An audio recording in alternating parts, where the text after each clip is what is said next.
3 দফা দাবিতে কর্মবিরতি গেছেন সরকারি প্রাথমিক বিদ্যালয়ের প্রায় 3.5 লাখ শিক্ষক এবং তারা তাদের দাবি পূরণ না হওয়া পর্যন্ত লাগাতার কর্মসূচি পালন করবেন এবং তারা আরো যেটি ঘোষণা করেছেন তাদের দাবিগুলো বাস্তবায়ন না করা হলে আগামী 11 নভেম্বর থেকে তারা অনশন কর্মসূচিতে যাবেন। এবং এই মুহূর্তে আমি আছি ব্রাহ্মণবাড়িয়ার মেদদা পশ্চিম সরকারি প্রাথমিক বিদ্যালয়ে। আমরা ব্রাহ্মণবাড়িয়ার বেশ কয়েকটি শিক্ষা প্রতিষ্ঠানে ঘুরে আমরা দেখেছি, আমরা শিক্ষকদের সাথে কথা বলেছি, শিক্ষার্থীদের সাথে কথা বলেছি।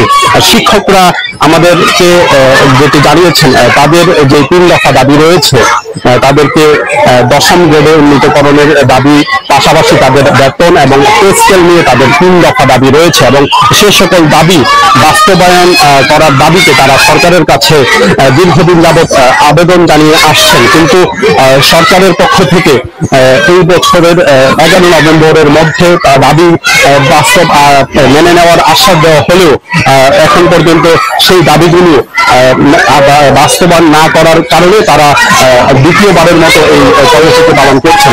আজ সকাল থেকে সরকারি প্রাথমিক বিদ্যালয়ের প্রায় 3.5 লাখ শিক্ষক দেশব্যাপী তাদের এই কর্মবিরতির কর্মসূচি পালন করছেন। আমরা এই মুহূর্তে আছি ব্রাহ্মণবাড়িয়ার মেদদা দক্ষিণ সরকারি প্রাথমিক বিদ্যালয়ে এবং এই বিদ্যালয়ের যে সহকারী শিক্ষক যারা রয়েছেন, শিক্ষকরা সকাল থেকেই কর্মবিরতি কর্মসূচি পালন করছেন। আমরা শিক্ষকদের সাথে কথা বলে যেটি জানতে পেরেছি, তারা দীর্ঘদিন যাবৎ তাদের যেই দাবিগুলো জানিয়ে আসছিলেন সেই দাবিগুলো পূরণ না করার কারণেই তারা বাধ্য হয়েছেন এইরকম কর্মসূচিতে অংশগ্রহণ করতে। এবং আমরা কয়েকজন শিক্ষকের সাথে কথা বলবো, তাদের দাবিগুলো আমরা জানার চেষ্টা করবো তাদের কাছ থেকে যে কি কি দাবিতে তারা আসলে এই কর্মবিরতি কর্মসূচি পালন করছেন। আমরা একজন শিক্ষকের সাথে কথা বলবো।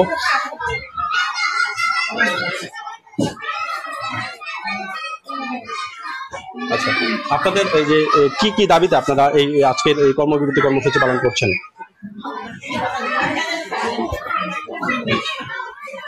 আমাদের 10ম গ্রেডের দাবি, আর হচ্ছে 10 বছর ও 16 বছর পূর্তিতে উচ্চতর গ্রেড, আর হচ্ছে আরেকটা দাবি হচ্ছে প্রধান শিক্ষক পদে পদোন্নতির জন্য। এই 3টা দাবি দীর্ঘদিন ধরে আমরা বলে আসছি। আমাদেরকে প্রেস বিজ্ঞপ্তির মাধ্যমে আমাদেরকে জানিয়ে দেওয়া হয়েছে যে আমাদের প্রজ্ঞাপন অতি দ্রুতই দিবে, কিন্তু এখনো প্রজ্ঞাপন দিচ্ছে না সরকার, তাল বাহানা শুরু করছে। আমরা চাই 11তম গ্রেড দিলে আমরা আবার পরবর্তীতে ক্লাসে ফিরে যাব। এখন সামনে বার্ষিক পরীক্ষা, আমরা চাই না বাচ্চাদের ক্ষতি হোক। আমাদেরকে 11তম গ্রেড দিয়ে দিলে আমরা আমাদের বাচ্চাদেরকে নিয়ে ক্লাসে সামনে বার্ষিক পরীক্ষায় অংশগ্রহণ করাবো। আমরা একজন শিক্ষকের কাছ থেকে শুনছিলাম তাদের যে কর্মবিরতির পেছনের যে দাবিগুলো রয়েছে সেই দাবিগুলো নিয়ে আমরা আরেকজন শিক্ষকের সাথে কথা বলে জানার চেষ্টা করবো তাদের যে 3 দফা দাবি রয়েছে দাবিগুলো আসলে কি কি দাবিতে তারা আন্দোলন করছে। আসসালামু আলাইকুম।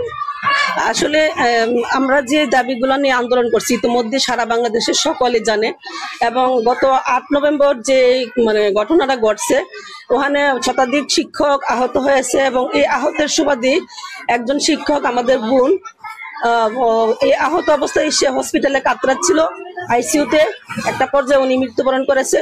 রক্তের দাম তো আসলে বৃথা যায় না। আমরা আমাদের বোন এবং ভাইয়ের যে রক্ত ঝরছে, রক্তের বিনিময়ে আমরা যদি আমাদের প্রাণের দাবি, আমাদের এই যে 3 দফা দাবি, এই দাবিগুলো যদি বাস্তবায়িত না হয়, আমরা তাদের রক্তের ঋণও পরিশোধ করতে পারবো না, বোনের কাছেও কোনো জবাব নেই। আর আমরা তো ঠকছি, কেন আমরা ঠকবো? আমরা এখানে সকল শিক্ষকই এমন না যে এইচএসসির কথা বলে আমাদেরকে যে তকমাগুলি দেওয়া হয়, আমি বলবো বিনয়ের সহিত বলবো, ঊর্ধ্বতন কর্তৃপক্ষ যারা আছে তারা রীতিমতো এই এসএসসি এবং এইচএসসি পাস শিক্ষকদের কাছে পড়াশোনা করেই আজকে তারা রাষ্ট্রের উচ্চ পদে আসীন হয়েছে। তারা যদি ওই শিক্ষককে অবহেলা করে, তাহলে আমি বলবো যে তারাও তাদের গার্ডিয়ানের প্রতি তাদের কতটুকু শ্রদ্ধাবোধ আছে আমি একটু সন্দিহান। আর এখন বাস্তবতার নিরীক্ষে এখন এই যে নিয়োগগুলা হয়, যে 19-এর পর যে নিয়োগগুলা হচ্ছে, প্রত্যেকটা নিয়োগই অনার্স মাস্টার্সধারী, এবং সর্বশেষ যোগ্যতা কিন্তু স্নাতক। পুরুষ এবং মহিলা সবার সমযোগ্যতা। স্নাতক এবং স্নাতক সম্মান দাঁড়িয়ে শিক্ষকদেরকে বঞ্চিত করে 11তম গ্রেড দিতে যদি তালবাহানা হয়, যেটা আশ্বস্ত করে আমাদেরকে সেই আন্দোলনের মাঠ থেকে মানে উঠিয়ে দেওয়া হয়েছে, আমরা শিক্ষক কেন লাঞ্ছিত হব, কেন রাজপথে নামবো? এখানে সবচেয়ে বেশি লজ্জার জিনিস যেটা, সেটা হলো যে শিক্ষক রাজপথে নামতে হয়। আমরা মনে হয় সবচেয়ে মানে পৃথিবীর দুর্ভাগ্যজনক জাতি, যে জাতির শিক্ষকদের সম্মান নাই, অধিকার আদায়ের জন্য, বেতন গ্রেড বাড়ানোর জন্য প্রাণের দাবি নিয়ে রক্ত জড়াতে হয়, গ্রেনেড সাউন্ডের আঘাতে আহত হতে হয়, হসপিটালে কাতরিয়ে মৃত্যুবরণ করতে হয়।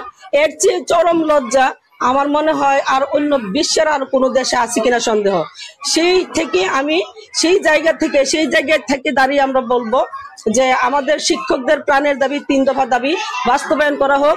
কোমলমতি শিক্ষার্থীগুলো আমাদের সন্তান, আমরা যেমন আমাদের নিজের সন্তানকে অবহেলা করি না, ঠিক সেই সন্তানগুলো আমরা আমাদের নিজের সন্তান মনে করে তাদেরকে পড়াশোনা শিখাই।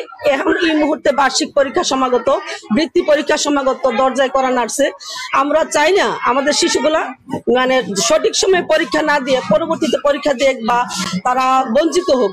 আমাদের শিশুগুলাকে বঞ্চিত করার কোনো উদ্দেশ্য আমাদের নেই, কিন্তু পেটে খেলে পিঠে সয়। আমাদের পেটে ক্ষুধা রেখে কিভাবে আমরা আমাদের সেই মানসম্মত প্রাথমিক শিক্ষা বাস্তবায়ন করব, সেটা সন্দিহান। আমি চাই মাননীয় প্রধান উপদেষ্টা সহ আমাদের যারা অধিদপ্তরে আছেন, সম্মানিত কর্তা ব্যক্তিদের কাছে আমাদের একান্ত আকুল আবেদন সকল শিক্ষকদের পক্ষ থেকে যে আমাদের দাবিগুলো মেনে নিন, আমাদেরকে সঠিক সময়ে সুন্দরভাবে পরীক্ষা নেওয়ার সুযোগ করে দেন, আমাদের প্রাণের এই যে কোমলমতি শিক্ষকগুলোকে সঠিক লক্ষ্যে পৌঁছার জন্য যথাসময়ে তারা পরীক্ষার আসনে বসার জন্য সুযোগ করে দেন। কাঙ্ক্ষিত লক্ষ্যে পৌঁছতে গেলে অবশ্যই মানে শিক্ষক এবং শিক্ষার্থী বান্ধব সরকার হতে হবে। এক চোখে তেল এক চোখে ঘি দেখলে হয় না। আমি চাই আর মানে কথা দীর্ঘায়িত করব না, শুধু একটাই মানে কথা যে আমাদের শিশুদেরকে জিম্মি রেখে আমরা যে মাঠে আছি এবং ঘরে বসে আছি, যে আমরা ক্লাস করাচ্ছি না, আমাদের ঠিকই ভিতরে রক্তহরণ হচ্ছে। আমাদের শিশুগুলো কেন বঞ্চিত হবে? তবে আমাদের জন্য কেন রক্তহরণ হয় না? আমাদের ঊর্ধ্বতন কর্তৃপক্ষের আকুল আবেদন, দয়া করে করজোড়ে অনুরোধ যে আমাদের এই 3 দফা দাবির প্রতি আপনারা শ্রদ্ধা রেখে আমাদেরকে সসম্মানে সম্মানিত করেন। শিক্ষক সম্মানিত, পুরো দেশ সম্মানিত। শিক্ষক অবহেলার পাত্র, পুরো দেশ অবহেলার পাত্র। এই বলে আমি আমার বক্তব্য শেষ করছি। আসসালামু আলাইকুম, ধন্যবাদ। আপনারা জানেন প্রাথমিক শিক্ষা কার্যক্রম পুরোপুরি সহকারী শিক্ষক নির্ভর। বাংলাদেশের প্রায় 65,569টি সরকারি প্রাথমিক বিদ্যালয় রয়েছে। এতে শিক্ষক রয়েছেন প্রায় 3,84,981 জন। এদের মধ্যে প্রায় 35,000 শিক্ষক প্রাথমিক প্রধান শিক্ষক হিসেবে দায়িত্ব পালন করেন এবং বাকি সবাই রয়েছেন সহকারী শিক্ষক। এবং শিক্ষকদের এই যে দাবিগুলো রয়েছে, তারা এই সকল দাবি দ্রুত সময়ের মধ্যে মেনে নেওয়ার আহ্বান জানিয়েছেন। বারবার সরকারের কাছে তারা আহ্বান জানাচ্ছেন। আমরা আরেকজন শিক্ষকের সাথে তাদের দাবিগুলো এবং আজকের এই কর্মসূচির ব্যাপারে জানার চেষ্টা করব। আমি কথাটা একটু রিপিট করি। আসসালামু আলাইকুম, আমি বাড্ডা পশ্চিম সরকারি প্রাথমিক বিদ্যালয়ের একজন সহকারী শিক্ষক মাফরুজা নূর।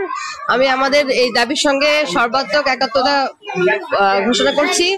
আমরা আমাদের দাবি খুব স্পষ্টভাবে আমরা কর্তৃপক্ষকে জানাতে চাই যে আমরা আমাদের শতভাগ পদোন্নতি, 10 এবং 16 বছরের যে উচ্চতর গ্রেডের যে ব্যাপারটা, সেটার একটা নিষ্পত্তি এবং আমাদের সরাসরি যে আমাদের পদোন্নতির বিষয়টা সেটা দেখবে, এবং 11তম আমাদেরকে 10ম গ্রেডে আমাদেরকে আমাদের গ্রেড যেন দেওয়া হয়। আমরা আমাদের যুক্তিসঙ্গত এই দাবিগুলোর পিছনে আমাদের যথেষ্ট কারণ আমরা উল্লেখ করেছি, আমাদের উপযুক্ত কারণ আমরা দেখিয়েছি। তারপর কর্তৃপক্ষ আমাদেরকে কেন এই বিষয়টা এতটা উদাসীনতা পোষণ করছে সেটা আমাদের বোধগম্য নয়। আমাদের ব্যাপারে বলা হয় যে আমাদের এখানে এসএসসি এবং এইচএসসি পাস শিক্ষক রয়েছে। আমি বিনয়ের সঙ্গে আপনাদেরকে বলতে চাই, এখন যদি আপনারা জরিপ করে দেখেন, আমাদের এখানে অনার্স মাস্টার্স শিক্ষকের সংখ্যা সবচাইতে বেশি এবং অসম্ভব মানে অসাধারণ যোগ্যতা নিয়ে তারা তাদের কাজগুলো করে যাচ্ছে। তো আমি আপনাদের কাছে অনুরোধ করবো কর্তৃপক্ষের কাছে যে আমাদের এই দাবিগুলো পূরণ করা হোক, আমরা যেন আমাদের কাজগুলো সুন্দরভাবে আমাদের এই শিক্ষা প্রতিষ্ঠানে করতে পারি। আমরা শিক্ষা পরিবেশ এবং আমাদের বিদ্যালয়ে আমাদের যে বাচ্চাদেরকে আমরা পড়াতে চাচ্ছি, আমাদের এই পরিবেশটা আবার নিশ্চিত করা হোক। আমরা পড়ানোর জন্য এই পেশায় মহান পেশায় এসেছি, আমরা পড়াবো, কিন্তু আমাদের প্রতি যেন যথাযথ সম্মানটা আপনারা দেন, এটা আমার বিনোদ অনুরোধ। ধন্যবাদ সবাইকে। যে আমরা শিক্ষকদের সাথে কথা বলছিলাম, আমরা ব্রাহ্মণবাড়িয়ার বেশ কয়েকটি সরকারি প্রাথমিক বিদ্যালয় ঘুরে দেখেছি, সেখানকার অধিকাংশ শিক্ষা প্রতিষ্ঠানে শিক্ষকরা কর্মবিরতিতে রয়েছেন। শিক্ষকদের এই 3 দফা দাবির সাথে শিক্ষার্থীরাও অনেকাংশে তারা একাত্মতা পোষণ করছেন এবং শিক্ষার্থীরাও শিক্ষকদের হয়ে সরকারের কাছে বিভিন্ন রকম দাবি জানাচ্ছেন। আমরা কিন্তু শিক্ষার্থীর সাথে শিক্ষকদের আন্দোলনের ব্যাপারে কথা বলার চেষ্টা করব। আসসালামু আলাইকুম, আমার নাম জান্নাত আক্তার। আমি মেড্ডা পশ্চিম সরকারি প্রাথমিক বিদ্যালয়ের 5ম শ্রেণীর একজন শিক্ষার্থী। আমাদের শিক্ষকরা আমাদেরকে যে পরিশ্রম করে পড়ান, সে অনুসারে তারা সঠিক পারিশ্রমিক পান না। এ অনুসারে 11তম শিক্ষকদের জন্য 11তম গ্রেড ও 3 দফা দাবি জানিয়ে মাননীয় প্রধান উপদেষ্টার কাছে নিকট আবেদন জানাচ্ছি। ধন্যবাদ। আমরা শিক্ষকদের পাশাপাশি একজন শিক্ষার্থীর সাথেও কথা বললাম এবং আমরা আপনাদেরকে যেটি দেখানোর চেষ্টা করলাম যে শিক্ষকদের যে কর্মসূচি শিক্ষকরা পালন করছেন সেটি তারা কতটুকু কিভাবে পালন করছেন। তো এই ছিল ব্রাহ্মণবাড়িয়ার মেড্ডা পশ্চিম সরকারি প্রাথমিক বিদ্যালয় থেকে শিক্ষকদের 3 দফা কর্মবিরতি